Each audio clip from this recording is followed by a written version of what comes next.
Michael worked alone in the deep parts of Outpost 7, a quiet human colony far away from Earth. He was a repairman, someone who fixed things no one cared about: air vents, broken lights, rusty pipes. Most people didn't even know his name, and he didn't mind. He liked silence, he liked machines. But one night, that silence broke. He was in corridor B12, changing the damaged fuse, when he heard it. Scratch. At first he didn't think much of it. Maybe a rat. Maybe something small caught in the wall. Rodents sometimes got in through cargo shipments. But then came a second sound. Tap, tap, tap. Almost like knuckles, not claws, not paws, but fingers. Michael turned his head, slowly. The sound was coming from behind the wall right near the air duct. He waited, held his breath. Nothing, just cold silence again. He shook his head and went back to work. But the sound returned the next day, and the next. Always around the same time, late. After most of the outpost had gone to sleep, he told the security chief once. "Something's making noise in the walls," he said. "Not rats, it sounds like someone knocking." The chief laughed. "This place is old, Mike. Metal creaks. Pipe shift, rat scratch. You're imagining things." Michael nodded, but deep inside, he wasn't convinced. The fourth night, he couldn't sleep. The noise had followed him back to his quarters, still faint, still soft, but always there. Scratch. Tap, scratch. He sat up, grabbed his flashlight, and walked out into the hallway. He moved silently, boots soft against the metal floor. Every hallway was empty. The lights dimmed to save power at night. He followed the sound, turning corner after corner, until he stopped in front of wall panel C34. This time, the sound was clearer. It wasn't random, it was a pattern. 3 scratches, 2 taps, then silence. 3 scratches again, then a soft bump, like a body leaning against metal. He pressed his hand against the wall. It was warm. That was strange. No heating pipes ran through this part of the station. Michael returned to his room, not to rest, but to grab his toolkit. He returned fast, heart racing, mind spinning. What was inside that wall? Using his wrench, he carefully loosened the corner bolts. The panel creaked but didn't fall. He reached behind it and felt something, a latch. That made no sense. There weren't supposed to be latches inside solid walls. He pulled, and a small, hidden hatch opened outward. Hot air rushed out, hitting his face. It smelled musty, old, and something else like unwashed skin. He pointed his flashlight inside. What he saw made his heart stop. 2 glowing eyes stared back at him, not human, not animal. They blinked slowly, afraid. Then a weak voice spoke. "Please, don't close it." Michael stepped back, eyes wide. Inside the small dark space, something moved forward. It was a girl barely more than a teenager. Her skin was a soft bluish purple, thin like paper. She had small cuts on her arms and a collar on her neck. Her legs looked stiff, like she hadn't stood in years. Her hair was messy, eyes tired, but there was something more. She wasn't just surviving, she had hope in her eyes. Who are you?" Michael whispered. The girl blinked slowly. "Alira. My name is Alira. Please don't tell them." "Tell who?" he asked, confused. "The ones who locked me here." Michael's blood turned cold. This wasn't a rat. This wasn't a mistake. This was a secret, a living, breathing secret hidden beneath the outpost. He looked down the hall, then back at her. "I'll bring food," he said quickly. "And water," she whispered. "Please, I'm so hungry." He nodded and closed the hatch gently, sealing it again. But his hands shook. His heart pounded. Someone had hidden her down here. Not for days, not for weeks, but maybe for years. Michael stood alone in the hallway. No more scratches, no more taps, just silence. But now he knew it wasn't rats. It was a girl. And someone had wanted her to be forgotten. Michael couldn't sleep that night. Even after returning to his room, locking the door, and turning off the lights, his mind kept replaying the moment over and over. The glowing eyes, the soft voice, and the way she begged him not to tell anyone. Elira, she had a name, she was real, and someone had hidden her in the walls like trash. Morning came slow, and the station buzzed with the usual dull routines. People sipped coffee, fixed broken consoles, checked cargo logs. No one had any idea that just a few meters beneath their boots, someone was living in darkness. Michael walked past the same walls, the same corridors, but now they felt different, alive, like the outpost was hiding something from everyone. He went to the engineering deck and pulled up the structural map of Outpost 7. He searched by level, by section, even the archived layouts, nothing. No hidden room, no crawl space behind panel C34. That hatch wasn't on any blueprint. How's maintenance treating you? A voice said behind him. It was Officer Duran, the head of internal security. Michael forced a smile. Same old fixing old junk, listening to people complain. Duran laughed. Sounds about right. Then he leaned closer, lowering his voice. You didn't hear anything strange last night, did you? Michael felt a jolt in his chest. He played dumb. Like what? Scratching, maybe, Duran replied, watching his face. Rats again? Michael shrugged. Always rats. Right, Duran said slowly. Just checking. And then he walked away. Michael felt cold. They knew, someone knew he'd found her. But how much did they know? Did they have cameras in the maintenance halls? Or was someone watching the hatch? That night, he packed a small bag water pouch, nutrition bars, bandages. He returned to panel C34 just after midnight, moving quietly, listening for footsteps.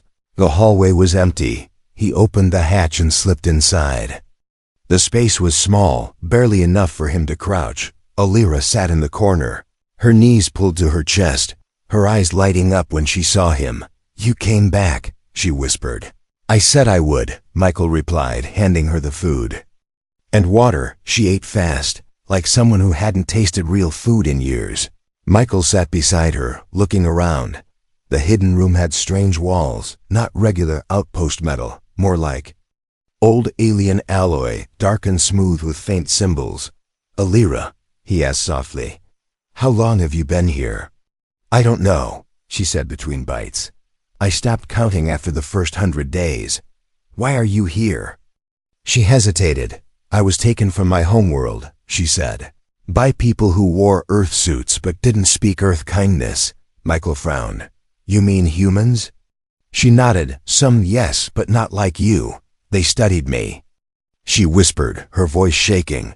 They said I was dangerous, said I could interfere. So they locked me here when the project was shut down. What project? Michael asked. I don't know, she said, but I heard them once say I was the last one. Michael's stomach turned. He couldn't imagine how many others had been taken or what had happened to them. Suddenly, Elira reached out and touched his arm. Her skin was cold, her fingers thin. I trust you, she said. You're the only one who didn't call me a thing. Michael wanted to say something, anything, but a sound in the hallway froze him. Footsteps, 2 of them. Slow, stopping just outside the wall. Elira's eyes widened in fear, and she pulled back into the shadows. A voice echoed outside. Doesn't make sense. The hatch should have stayed sealed, another voice replied. If someone tampered with it, we'll find out soon. Michael held his breath. The voices moved away. Silence returned, but heavier than before. He turned back to Elira. They're looking for you, he said. I need to move you somewhere safe. There's nowhere safe here, she whispered. This room is the only place I've ever had. Michael clenched his fists. Then I'll make a place, he said. One where you're not a secret anymore. Elira looked up at him, her eyes wide. No one's ever said that to me, she whispered. Not even my own people. Michael took one last look at the walls around them. This wasn't just about helping her escape. This was about undoing something wrong. Something cruel. She wasn't a mistake. She was living proof of what others wanted buried. As he crawled back out and closed the hatch, he knew one thing for sure. Outpost 7 had secrets, but now it also had a witness, and he wouldn't stay quiet. Michael waited until the next night. Every hour felt like a day. He worked as usual, But his mind was stuck behind that wall, stuck with the girl in the dark. When the outpost lights dimmed and the night shift took over, Michael moved, quiet boots, careful steps, backpack ready. Inside were extra supplies, blanket, food, water, an old flashlight, and a small power cell. She needed more than just snacks. She needed care, safety, and warmth. He reached panel C34, heart beating fast. This time, he didn't knock. He opened the hatch and slipped inside. Alira was awake, curled up in the same corner, her knees hugged tight to her chest. She looked up, blinking in the soft light of his flashlight. "You came again," she whispered, like she didn't believe it. Michael crouched and handed her the blanket. "It's not much," he said, "but it's warm." She took it with both hands, her fingers shaking.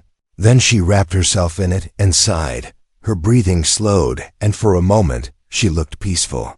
Michael looked around again, now more focused. The walls weren't made of human metal. They had symbols, faint and glowing softly. He reached out and touched one. It hummed. Low and quiet, but alive. "This room," he said. "It's not from the outpost, is it?"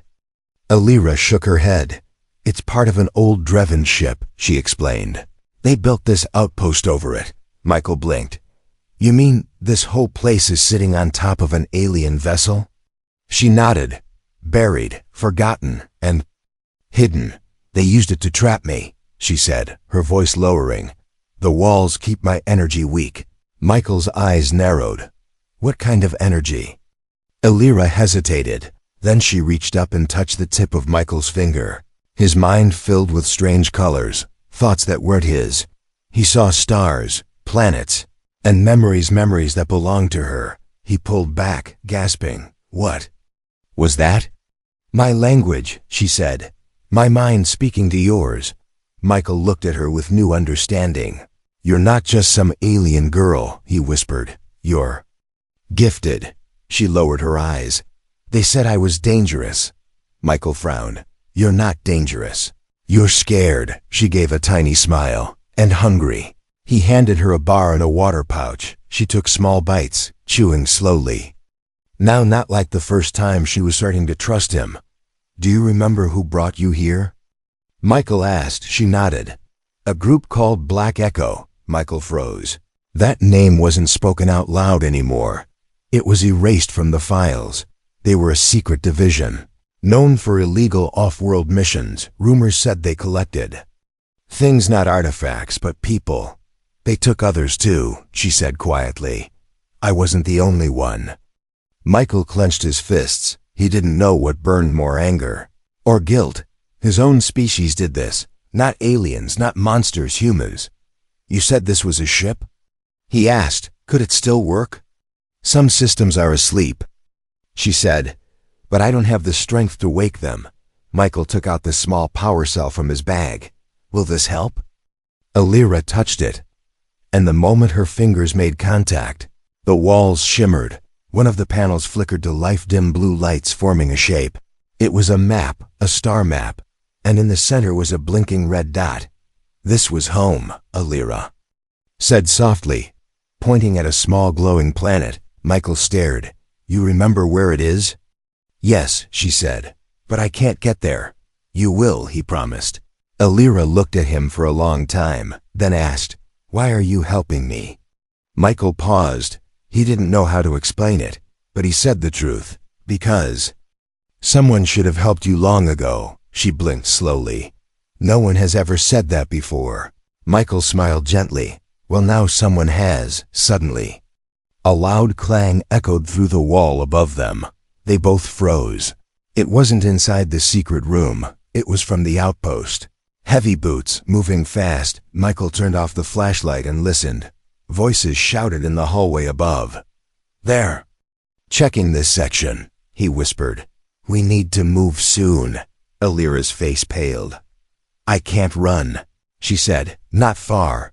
I'll carry you if I have to," he replied. Without hesitation, she stared at him like she didn't know what to say, like she had never been offered help so openly. Michael moved to the hatch before leaving. He looked back at her. "Tomorrow night, I'll come with a plan, he said. You won't be in the dark much longer. Alira nodded slowly as Michael slipped out and closed the hatch behind him. He knew one thing. She wasn't just a prisoner. She was someone's child, someone's hope, and now she was his responsibility.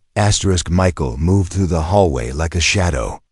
Every corner felt sharp, every camera like an eye staring straight at him. He had helped her again last night. Alira, the girl in the wall, but now things were changing faster than he expected. The outpost was tense. He noticed it the moment he walked into the break room. People whispered instead of speaking. Security guards patrolled more often. Doors that were always open were suddenly locked. Officer Duran stood near the vending unit, arms crossed. He looked at Michael without smiling. Working late again? He asked, voice calm but sharp. Michael nodded. Pipes in their cargo bay are acting up again. Duran stepped closer.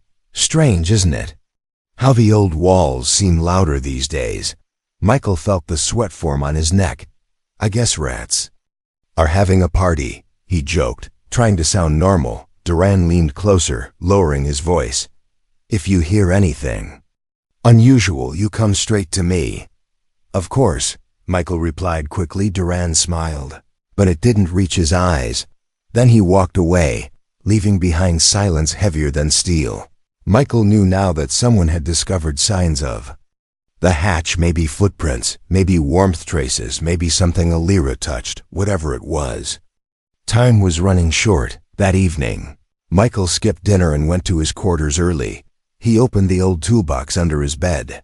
Inside were smuggled parts-old circuits, a cloaking blanket, signal jammers, tools for hiding someone or rescuing someone, he whispered to himself. Tonight or never. Then he zipped the bag and left his room. The hallways felt tighter now, like the walls were closing in. Every camera blinked like a warning light. He took longer paths, circled around routes to avoid detection. Finally, he reached panel C34.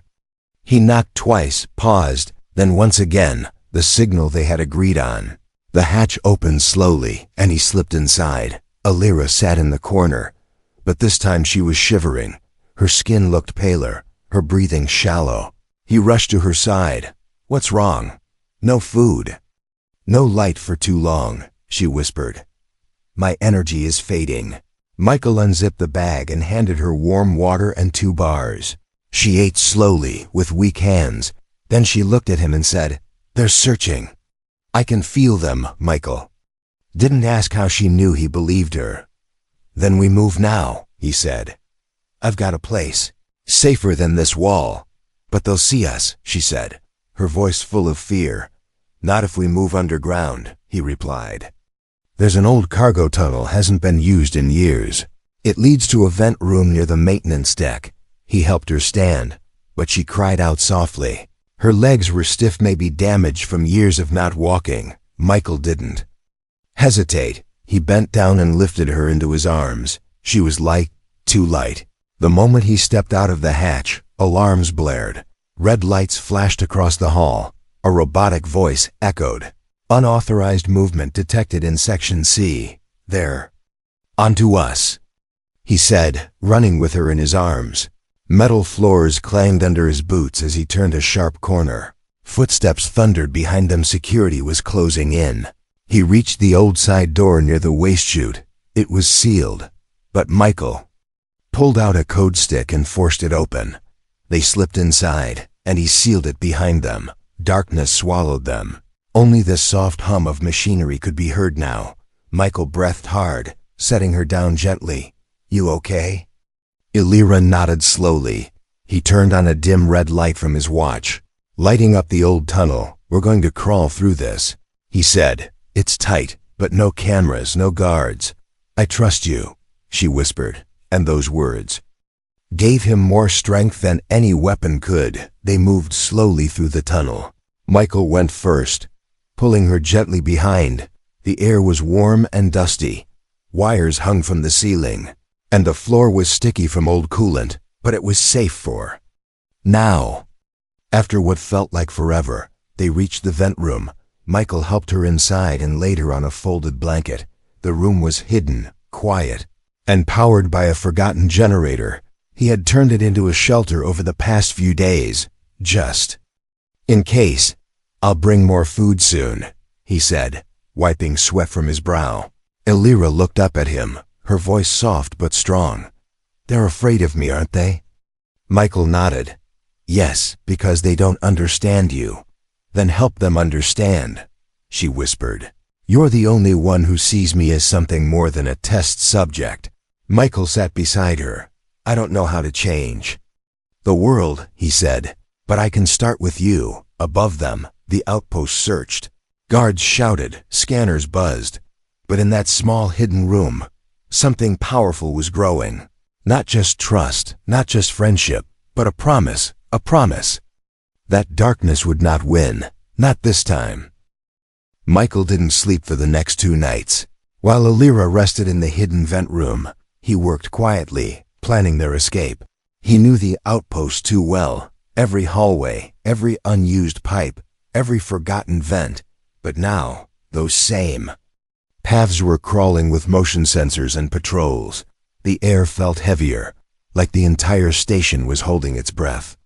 Security teams searched room by room, and no one was allowed to go outside without permission. Everyone whispered that something had been stolen. But no one knew what Michael did, and he knew it wasn't something. It was someone. He checked the old emergency maps again. This time with more focus. There was one option left dangerous, cold, and possibly sealed. An old waste transport tunnel that connected Outpost 7 to the backup satellite relay. It hadn't been used in years, and no one patrolled it anymore. If they could reach the relay station, they could signal someone off-world. That night, he returned to Elira. She looked stronger now, sitting up, the blanket wrapped around her. Her skin had more color, and her eyes had life again. "I have a plan," Michael said, placing down the pack. "It's risky, but it's our only shot." She tilted her head. "Will it take us off this outpost?" "Eventually," he nodded. "First to the satellite relay, then I send out a distress signal." Elira looked at him quietly, then asked, "Are you scared?" Michael thought for a moment. "Yes," he said honestly, "but I'm more scared of leaving you here." She reached out and touched his arm again. Not for power, not for reading his thoughts, but to say thank you. "I can try to help," she said. "I still have a little strength." Michael looked into her eyes and said, "Then let's do this together." They waited until the outpost went into night mode. The lights dimmed, the halls went quiet, and the cameras switched to low. Motion sensitivity. Michael helped her up, this time supporting her instead of carrying her. Elira could stand now barely, but each step was slow and painful. They moved through the maintenance shaft toward the lower levels. Michael used a signal jammer to confuse the cameras. He also sprayed a heat-masking gel around them to avoid thermal detection. Finally, they reached the locked panel that led to the old waste tunnel. Michael pulled out a crowbar, stuck it into the seam, and pushed with all his strength. The panel groaned, then popped loose. Behind it was a long, cold tunnel. Air drifted through it, damp and full of dust. It was pitch black, except for the dim glow of Michael's wrist light. "Stay close," he whispered. She nodded, gripping his arm tightly. They moved step by step. The tunnel was narrow, and strange sounds echoed through its rips. Metal groans, distant clangs. Somewhere above, the outpost continued its search. Unaware they were slipping beneath its feet. After nearly an hour, they reached the halfway point. Michael stopped and leaned against the wall. Breathing hard, Elira sat beside him, exhausted. "I'm slowing you down," she whispered. "No," he said quickly. "We're doing this together." They rested for a while, drinking water and sharing silence. Then Michael stood and offered his hand. She took it, and they kept going. Suddenly, a red light blinked ahead. A motion scanner, active and watching. Michael froze. He didn't plan for this. This section was supposed to be dead. He pulled Elira behind an old crate and whispered, "Don't move." A guard drone hovered through the tunnel, scanning with blue lights. Elira held her breath, her eyes shut tight. Michael held the jammer tightly, fingers shaking. The drone passed them, paused, then moved on. As soon as it vanished, Michael exhaled. That was too close, he muttered. They kept moving. This time faster at last. They reached the relay. Hatch big, rusted, and locked tight. Michael pulled out a plasma cutter, something he had smuggled from the repair bay. The tool hissed and glowed as it melted the lock. The noise was loud, too loud, but they had no choice. The hatch swung open, revealing a cold, dark relay station. Dust coated every surface, but the control panels were still intact. Michael helped Alira inside, closed the hatch behind them, and sealed it with a wrench. They were in safe for now. Michael rushed to the terminal and connected the power cell. Lights blinked on, and a low hum filled the room. Alira walked slowly to the window, looking out at the stars. This is the first time I've seen the sky in years, she whispered. It's beautiful. Michael sent out a coded distress signal encrypted, desperate, and aimed at anyone who might care. Then he turned to her. We're not done yet, but we're getting close. Alira looked at him, eyes shining. No matter what happens, she said. I'm glad I met you, Michael smiled. And for the first time in a long time, he believed everything was going to change. Asterisk, the cold inside the satellite relay station was sharp. It bit through Michael's jacket as he sat in front of the control panel, waiting. Alira sat on a crate nearby, wrapped in a blanket, her knees pulled to her chest. Her breathing had improved, and the glow in her eyes was stronger than before. But time was running out. Michael stared at the blinking light on the console. The distress signal had been sent. Now they could only wait. Wait for a response, wait for rescue, or wait for the outpost to find them first. Will anyone come? Alira asked softly. Her voice was calm, but her eyes carried fear. Michael looked at her, then nodded. Someone will, he said. Maybe not right away, but someone will. Alira smiled. Small and tired, you have too much hope, she whispered. Michael shrugged. Someone has to. A faint sound echoed through the relay wall's metal shifting. He stood up fast, walking to the old sensor panel. There it was, a red blip on the screen. Movement. Someone's out there, he said, his jaw tightening. Are they friends? Michael didn't answer. Not yet. He pulled out a small HFY stick from his bag. If it was a drone, this could stop it. If it was a person, they have to talk. He moved slowly to the hatch door and listened. More sounds, footsteps, soft, careful. Whoever it was, they were trying not to be heard.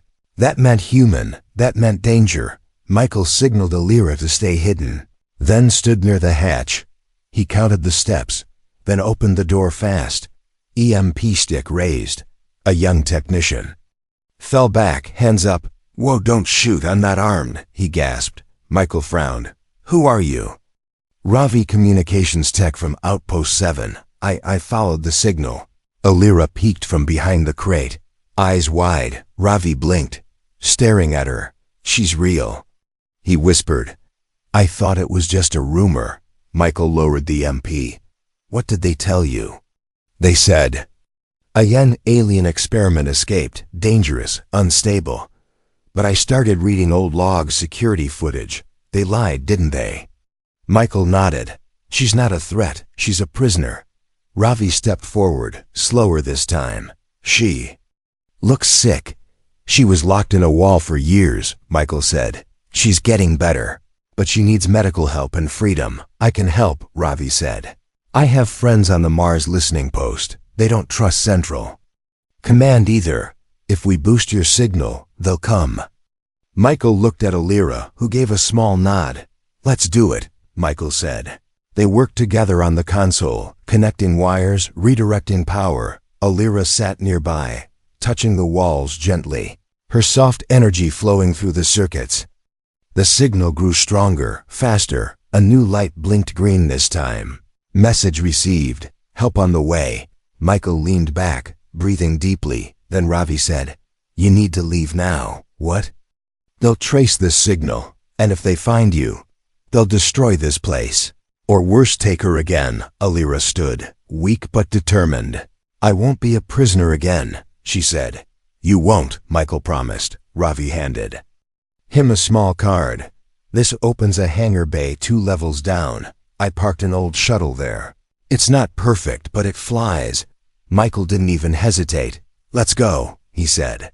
Grabbing his pack and helping Alira walk, Ravi stayed behind, smiling.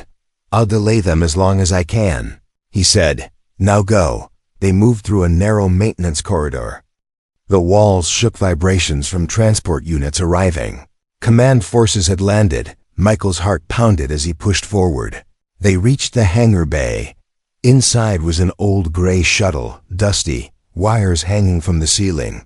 But the engine lights were glowing, waiting. Michael helped Alira into the co-pilot seat. She rested her hand on the console. And the ship hummed softly. "I think she likes me," she said with a tired smile. Michael laughed. "Then let's fly." As the engines roared, the doors behind them slammed open. Armed guards poured in. Weapons raised, Michael hit the throttle. The ship shook, then lifted. Gunfire sparked against the hull, but they were already rising. Alira's eyes glowed bright. She reached forward and touched the navigation screen. It lit up with new paths, hidden star routes. "Take us here," she said, pointing. "It's safe. My people will be waiting." Michael nodded and pushed the ship forward. The stars opened before them. The outpost shrank behind, and for the first time in her life, Alira was free. She looked at Michael and whispered, "Now I understand what makes your kind so powerful. It's not your ships or your weapons, it's your heart." Michael smiled. "I'm just human," he said. She smiled back. "Yes," she whispered. "Exactly." Stars filled the sky outside the shuttle window. Michael sat in the pilot's seat, hands tight on the controls, eyes focused ahead. Alira sat beside him, her head resting lightly against the cold glass. She was awake but quiet, her eyes following every star they passed. For the first time in years, she wasn't trapped. She wasn't hidden. She wasn't forgotten. Michael looked at her and saw more than just an alien girl. He saw someone strong, someone kind, someone who had survived the impossible. And now, she was flying through space again, where she belonged. How much longer? She asked softly. Michael checked the coordinates. "Maybe 2 hours," he said. "We'll reach the edge of Earth-controlled space, then cross into Dreven territory." Alira gave a small nod. Then her voice dropped lower. "They'll be waiting for us, won't they?" "Yes," he said. "They got the signal. Are you sure they'll trust me?" Michael smiled. "They're your people. But I'm different now," she whispered. "Changed." Michael looked at her. "Then they'll have to change too." They sat in silence for a moment. Then the ship's sensors beeped. Something was approaching, fast. Michael checked the radar. "One ship," he said. "No weapons hot. Maybe they're friendly." Alira leaned forward and pressed her hand against the screen. Her fingers glowed faintly. The screen changed, showing the shape of a ship, sleek, silver, beautiful. "It's Dreven," she whispered. "I recognize the markings." The shuttle's comms crackled, and a voice came through, soft, calm, but powerful. "This is the Dreven vessel Solari. We received the signal. Identify yourselves." Michael leaned toward the mic. "This is Michael Trent, human civilian. I'm traveling with Alira, formerly captive at Outpost 7. Silence followed. Then another voice answered, this time warmer. "Alira, daughter of Counselor Zena?" Alira gasped, her hand flying to her mouth. "That's my mother's name," she whispered. Michael gave her a soft smile. "Tell them," he said. She leaned in, voice shaking. "This is Alira. I'm alive." A long pause. Then the voice came back, choked with emotion. "Child, we thought you were lost forever. Hold your course, we are bringing you home." Tears filled her eyes. For so long she had no one. Now, someone was coming for her. Someone still cared. As the Dreven ship approached, Michael stood up and checked the emergency pack. He wasn't sure what would happen next. Would they trust him? Would they let him go? Would they see him as a threat? Alira stood too, walking slowly to him. "You look nervous," she said. I just don't know what comes next, he replied. Neither do I, she smiled. But you won't be alone. Docking latch clicked, and the airlock hissed open. 3 Dreven figures entered the ship.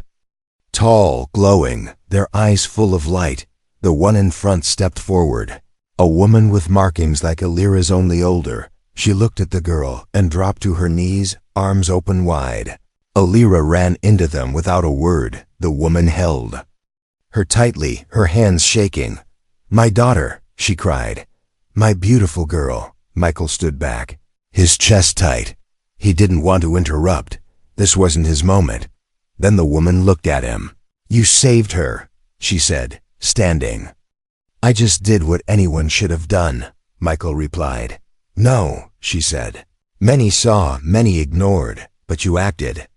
The Dreven guard stood beside her, watching him. Then one stepped forward and offered a small, respectful bow. You are honored among us, he said. Michael didn't know what to say. He nodded back, unsure. The older woman spoke again. If you wish, you may come with us to Dreven. Michael looked at Alira. She was already looking at him, waiting for his answer. I'm just human, he said. You're more than that, she replied. Your family.